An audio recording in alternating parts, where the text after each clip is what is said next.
Hello and welcome to Gardening at 58 North. In this video I'd like to show you how to grow carrots in an indoor environment such as a windowsill or maybe in a conservatory, and how to grow them in pots. So growing carrots inside is not the easiest of things to do, but with these few tips I'll be showing you in this video, I'm sure any of you can easily follow along and be able to grow your own carrots at home quite successfully.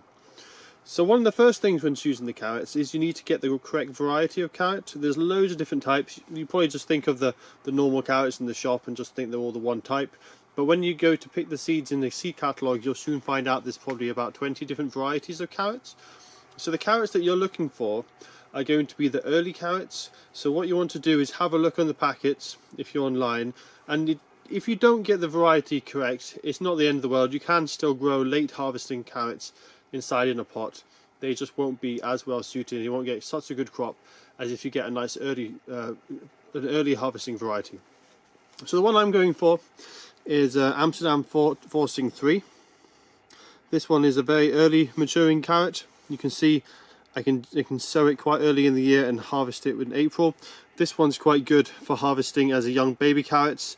These don't get really large and they quickly form the carrot, the edible root. The later maturing carrots, they tend to grow much larger roots, but they start to fatten up later in the season. And if you're growing them in a pot, you want to be eating them quickly, having nice young tender carrots, and you're not going to have a space for giant carrots unless you've got really large pots. So the other type of carrot that would work well, which I don't have with me at the moment, are globe carrots. So you can get some carrots that actually look like radishes. They're perfectly circular globes. The good thing about them is you don't need a deep pot. You can grow them in quite a shallow pot and you'll still get a good harvest of carrots. And that takes me on to the next step, and that is the pot you need to choose. You need to choose a pot that has a decent depth to it. So there's no point getting a really small shallow pot. So the depth is the most important thing. The width isn't too bad. This one, for example, is a good depth. It's quite a lot smaller. This one here is one I'm going to be using as an example today because it's a nice deep pot. This is probably about 25 centimeters in depth. I'll put on the inches on the screen so you can see what that is in the imperial units. The reason it's important to get a deep pot is this gives plenty of space for the roots. The roots grow only underground. There's no carrots. The roots of the carrot don't stay above the ground at all. They're not like radishes or turnips. All the carrot is underground. So if you don't have a nice deep pot, what happens is the carrot comes down, it hits the bottom of the pot, starts to spiral, you get a load of matted roots and it's not really harvestable, very hard to peel, you get lots of dirt in the roots. So you want a nice deep pot. The only exception is if you do get the globe variety, you'd only need a pot probably about 3 or 4 inches deep because they only grow about an inch wide, and that way you can grow them in much shallower pots. So if you can, get the globe variety. If not, get a nice early cropping variety that you can pick as immature carrots.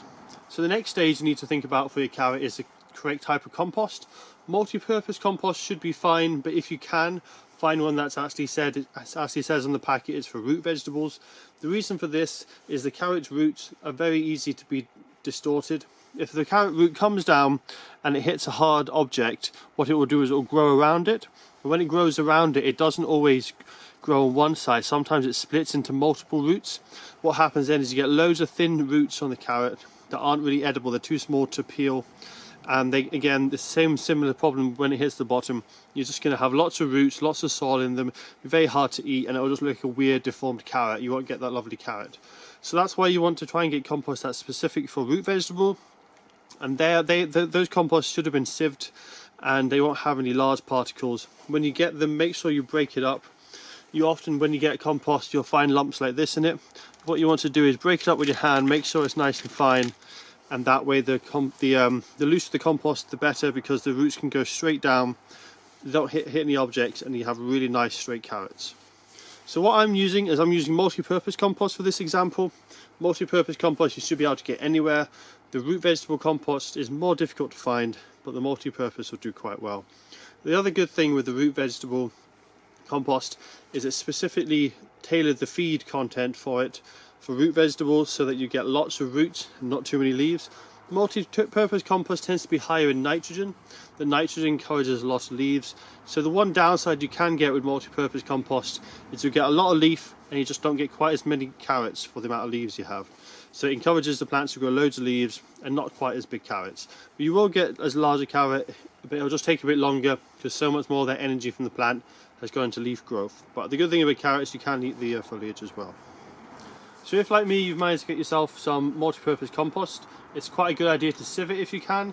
If you can't sieve it, the other way of doing it is just to break it up like this in your hand, make sure it's nice and fine, and if you do see any lumps in it, like little sticks and things like that, just pick them out, make sure they're not in the compost so it doesn't damage the roots.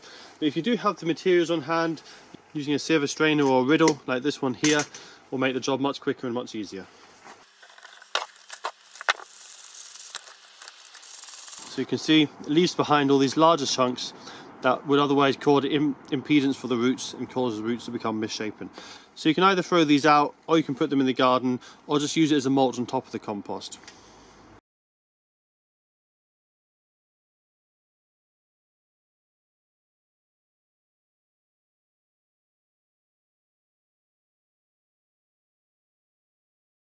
So that's the compost now prepared. As you can see, I've left a little bit of space. Don't want it right at the top, otherwise it makes it more difficult for watering. And also you need to put a little bit of compost on the seeds once they're in the soil.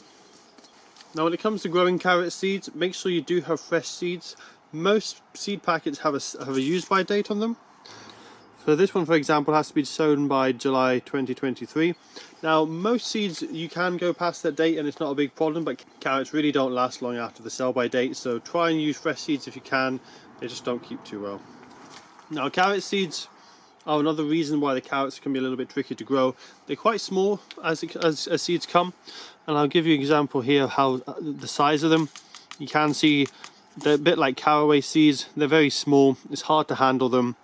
It makes sowing a little bit more tricky, but you can sow quite a lot in a small area, especially if you're growing them indoors and you want to get a quick crop. If you're wanting larger carrots, sow them more sparsely, have fewer plants in the big pot. If you want loads of carrots and you want lots of little fresh carrots, sow them in lots of them in the pot. I would recommend, even if you wanted large ones, still sowing a lot in the pot, because what you can do is as they get too big, crowded, you take out a few of them, and that gives space for the larger ones, but it also means you get an early harvest of plants as well. So there's a couple of ways you can sow them. You just want to sow them quite equally. You can just pick it up between your thumb and forefinger and sprinkle them like this.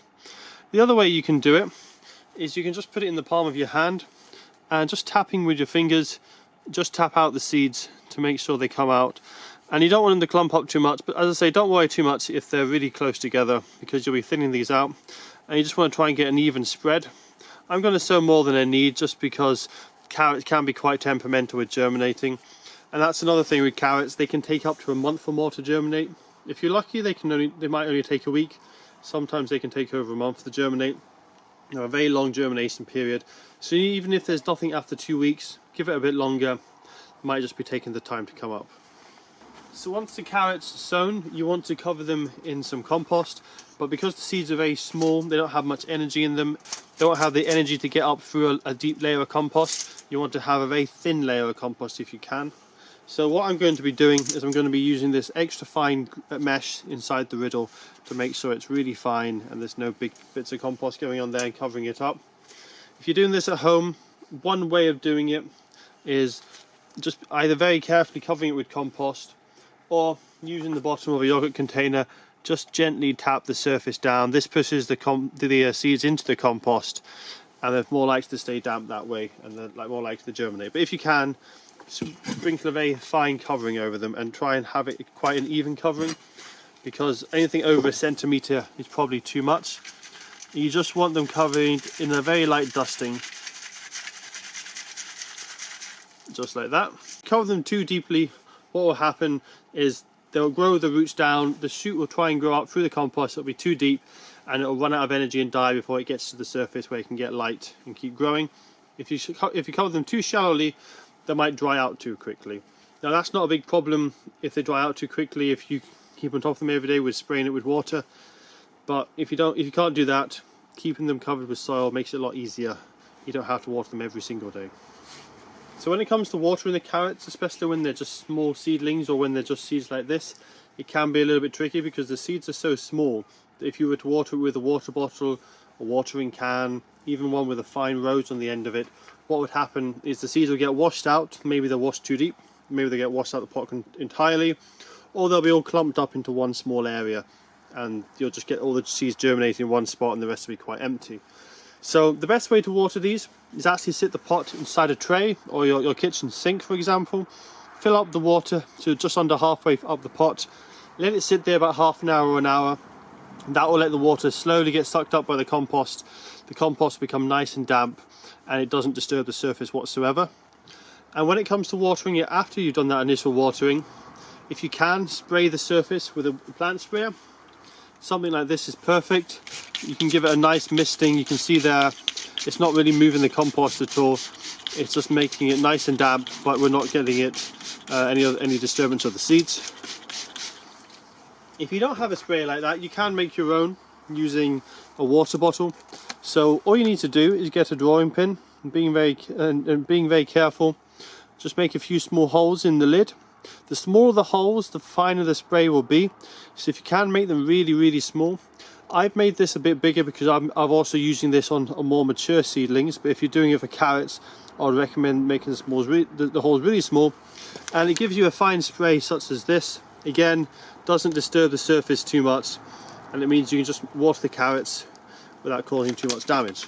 Now once you've given it water, you want to put it somewhere that's around about room temperature. 20 degrees should be fine.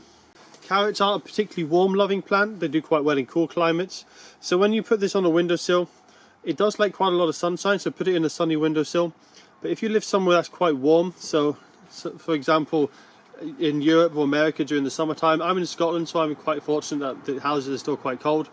But try and keep this around 20 degrees in full sunshine if you can. If you live in a warmer country, make sure it doesn't get the midday sun. Make sure it only gets morning or afternoon sun, as the midday sun will be too hot. And also put it in a room that's quite cool. So if you have an air conditioned room, that could be ideal. Somewhere it doesn't get too hot, because as I say, these grow naturally at their best in colder climates where the summers are quite cool.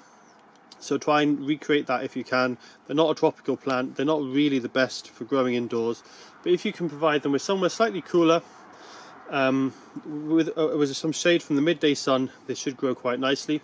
And you'll just want to make sure, you probably need to check every single day, unfortunately, because the seeds are very small and the surface can dry out very quickly.